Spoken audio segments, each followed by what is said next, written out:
Hello everyone, and welcome back to Mr. English Channel, where learning English is easy and fun. I'm Emily. Hello, Emily. Hi, everyone. I'm Paul, and I am so happy to be here with you today. It is great to see you again, Paul. How are you doing today? I'm doing much better today, Emily. Today is a good day, but yesterday was a very difficult day for me. Oh no, really? What happened yesterday? You usually have very calm days. I know, right? I usually have a simple routine, but yesterday morning, my car decided to stop working. Oh my goodness, that is always so stressful. Where were you when it happened? I was driving on the highway. I was actually on my way to an important meeting. That is the worst time for a car problem. Were you driving fast? I was just driving normally, and then I heard a very strange noise. It sounded like a loud bang under the car. I hate strange car noises. They always make me feel so nervous. What did you do? I immediately slowed down. I looked in my mirrors, and I drove the car to the side of the road. That was very smart. It is important to be safe first. Did the car turn off? Yes, it just stopped completely. I tried to turn the key again, but nothing happened. It was completely dead. Wow. So you were just sitting on the side of the highway? Were there a lot of other cars? Yes, there was a lot of traffic. Cars were driving past me very fast. It was loud and a little bit scary. I can imagine. It is not a good feeling to be stuck there. What was the first thing you did?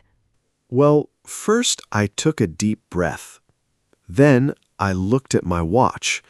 I realized I was going to be very late for my meeting. Oh, that is right. You had a meeting. Did you call the person you were meeting? Yes, I picked up my phone right away. I called my friend Mark. We were supposed to meet for coffee and talk about a project. Was Mark understanding about the situation? Oh yeah, totally. He is a very good friend. He told me not to worry about the meeting and to just stay safe. That is very kind of him. It helps when people understand that accidents happen. Exactly. So after I talked to Mark, I had to call for help. I had to call a tow truck. I have never called a tow truck before. Was it difficult to find one? It was a little difficult. I used my phone to search on the internet. I found a local company and called them. Did they answer quickly? Sometimes you have to wait on the phone for a long time. They answered fast, but they said they were very busy. They told me I had to wait for an hour. An hour? That is a very long time to wait in a broken car on the highway. It really was, and the weather was not great. It was very hot outside yesterday. Oh no. Did your air conditioning work? No, because the car was dead, so I had to open the windows, but the air outside was so warm. That sounds very uncomfortable. What did you do for a whole hour in the hot car? I just tried to stay calm. I drank some water I had in my bag, and I listened to some quiet music on my phone. Music is a good idea. It helps to pass the time. Did you think about what was wrong with the car? Yes, I thought about it a lot, and honestly, I started to worry about the money. I completely understand that. Car repairs are always so expensive. You never know how much it will cost. Exactly. I was sitting there thinking about the mechanic's bill. Will it be a small problem or a big problem? It is the fear of the unknown. Not knowing how much you have to pay is very stressful. It really is. I started to calculate my budget in my head. It made me feel a little bit anxious. But you couldn't do anything about it in that moment, right? You just had to wait. Yep, I just had to wait. Finally, I saw the big yellow tow truck driving toward me. That must have been a great feeling. Relief. Total relief. The driver was a very nice man named Dave. He was very friendly. Friendly people make bad situations so much better. Did he know what was wrong with the car? He looked under the hood for a minute, but he said he couldn't fix it there. He had to take it to the shop.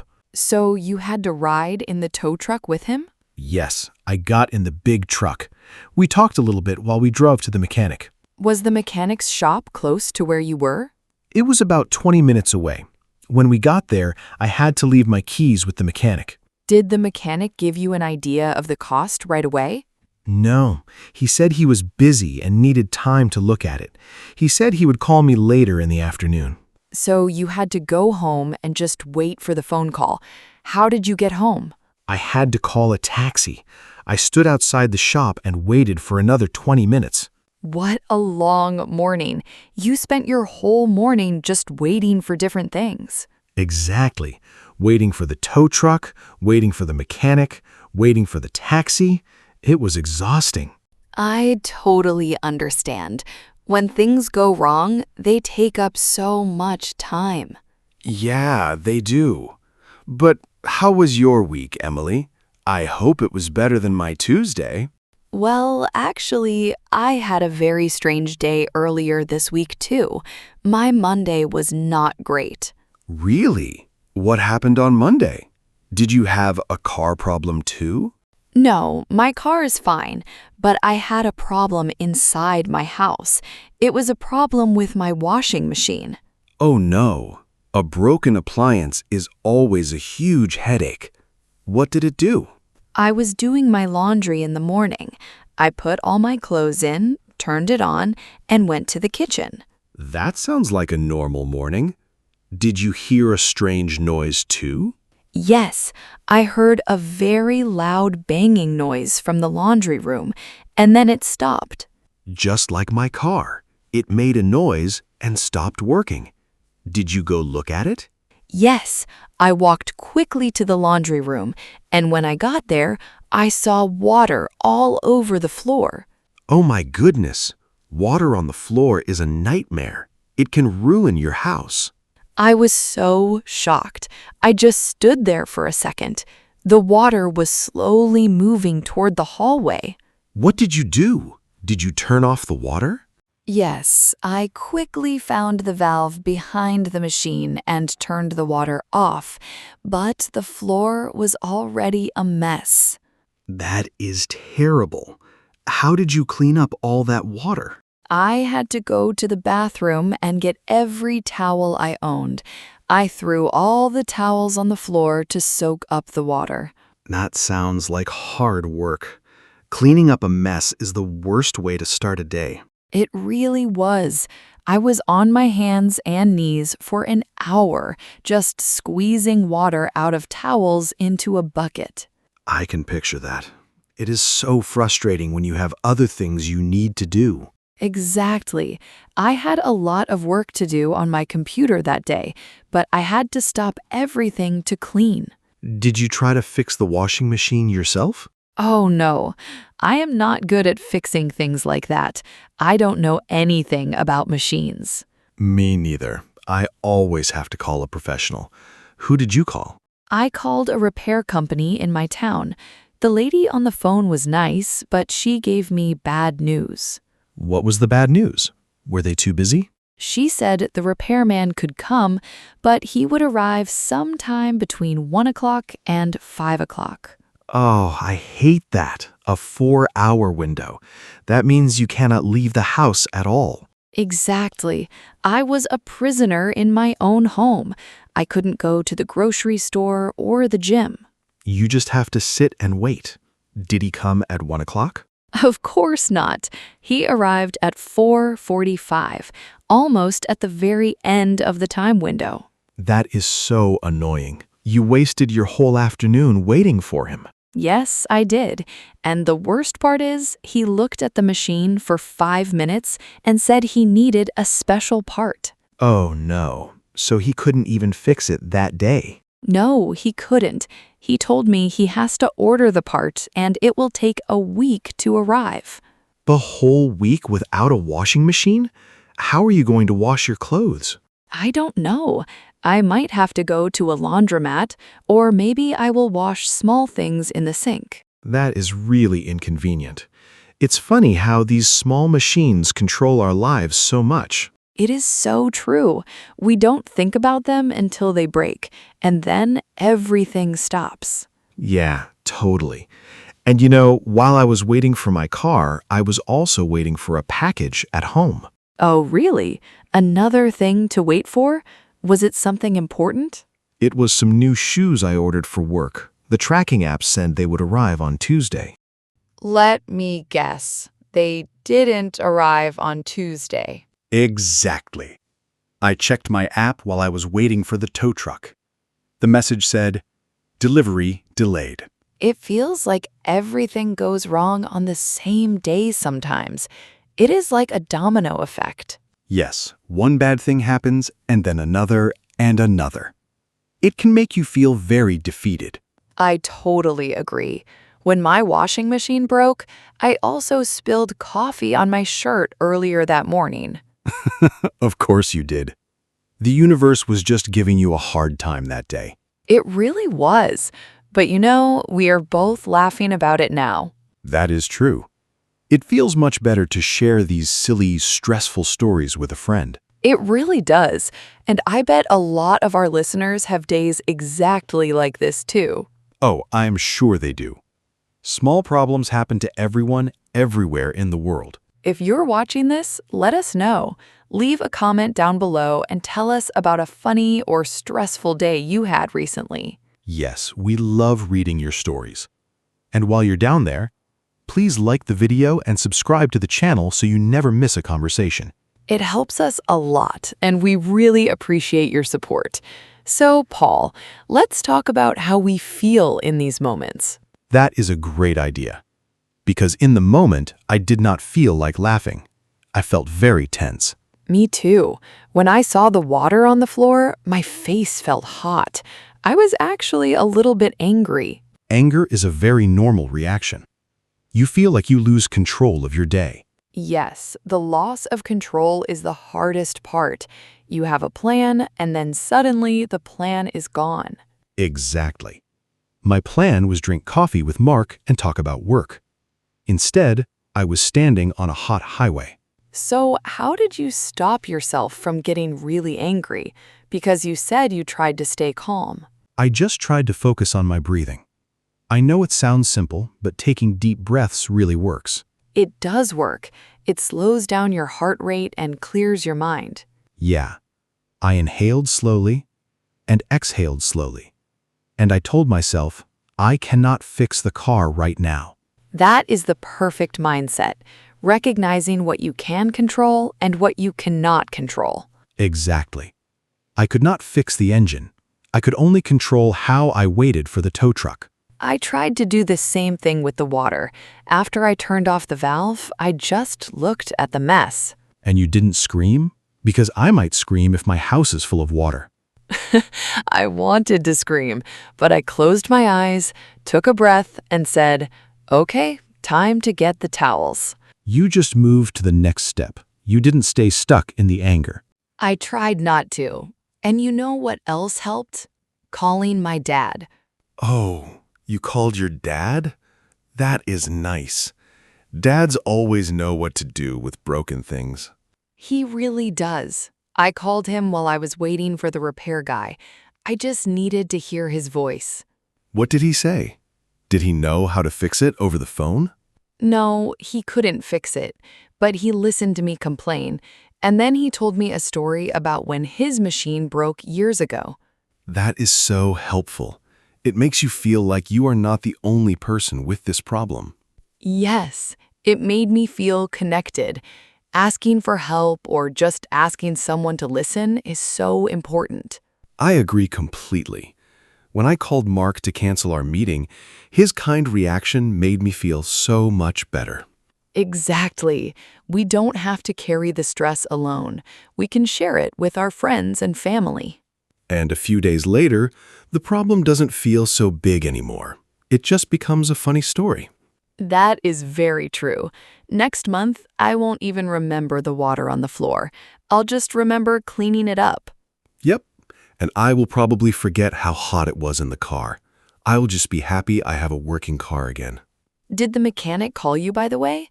What is wrong with your car? He did call me later that afternoon. He said it was a broken belt. It's a common problem, actually. Oh, a broken belt. Is it going to be very expensive to fix? It is not cheap, but it's not as bad as I thought. I can pay for it without emptying my bank account. That is good news. At least you know what the problem is now. Yes, and he said it will be ready tomorrow afternoon, so I only have to take the bus for 2 days. Taking the bus is not so bad. You can read a book or listen to a podcast while you ride. That is true. I am trying to look at the positive side. I don't have to drive in traffic for 2 days. There is always a positive side if you look hard enough. And after a week full of problems, we really need the weekend. Oh my goodness, yes. I am counting the hours until Friday afternoon. I need this weekend. Me too. This weekend feels very earned, like we really worked hard for it. What are your plans? Well, on Saturday, I'm going to do absolutely nothing in the morning. I'm going to sleep late.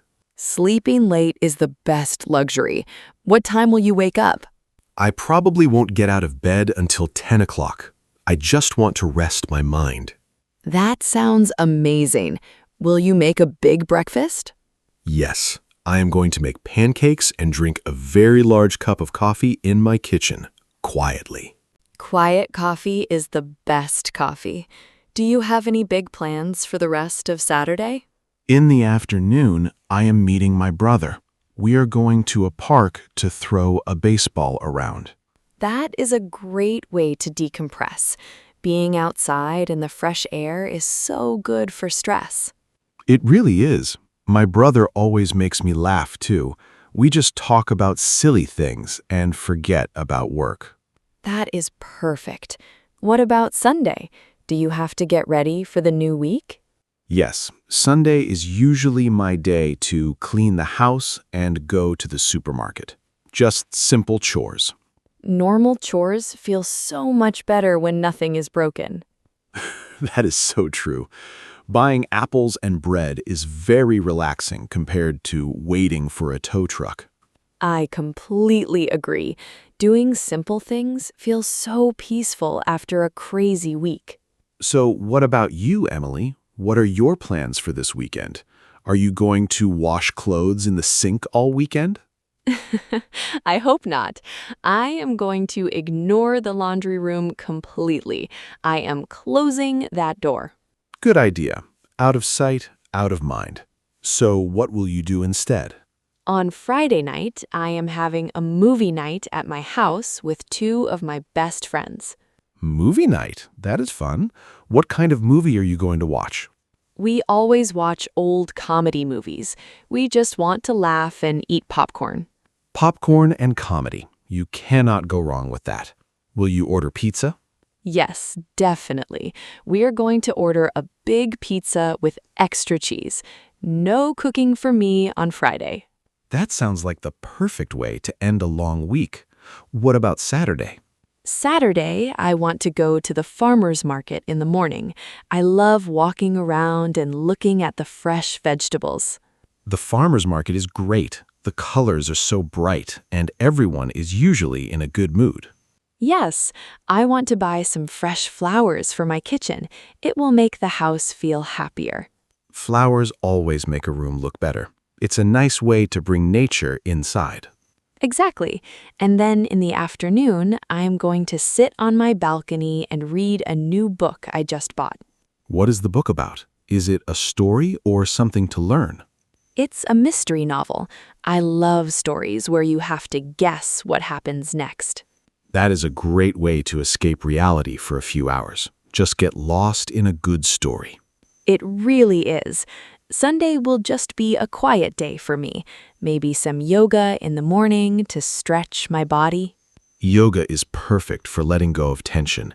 You carry a lot of stress in your shoulders when you are worried. I definitely do. After cleaning up all that water, my back actually hurts a little bit. You definitely need to stretch and rest. It sounds like we both have very relaxing weekends planned. We really do, and it makes me realize how important the weekend is. It is a time to reset. It is a reset button for your brain and your body. We need time to not worry about schedules and problems. Exactly. When you're busy all week, you forget to just be slow. The weekend lets us be slow. Being slow is a skill we often forget. We are always rushing to the next thing, the next meeting. Like you rushing to your coffee meeting on Tuesday. Yes, exactly. Sometimes life forces you to slow down. My car definitely forced me to stop. And my washing machine forced me to stay home all afternoon. Maybe it was the universe telling us to pause. That is a very interesting way to look at it. Maybe we needed a break, even if it was a stressful break. Life has a funny way of making us pay attention. It breaks our routine to show us what is really important. Yeah, totally. It shows us that we can survive small disasters. We are stronger than we think. We are, and we also learn that it is okay when things are not perfect. Life is rarely perfect. It is never perfect. There's always a broken machine or a traffic jam or a delayed package. But how we choose to handle those things makes all the difference in our day. If we handle them with a deep breath and a little bit of patience, they don't ruin our lives. Exactly. Small problems are just small bumps in the road. They're not the end of the journey. We just keep driving, or in my case, taking the bus, and eventually we get to where we need to be. That is a great perspective. And having good friends to share the journey with makes it so much lighter. It absolutely does. Well, I feel very ready for a peaceful, boring, wonderful weekend now. I hope your weekend is perfectly boring and relaxing, Paul. You deserve it. Thank you, Emily. And I hope your weekend is full of good movies, fresh flowers, and zero water on the floor. Thank you so much. And to everyone listening, remember that bad days always end. When things go wrong, just take a deep breath, ask for help if you need it, and know that a fresh new day is always waiting for you. Be kind to yourselves this weekend. So true. Have a great weekend, everybody. See you next time. Bye, everyone. Take care.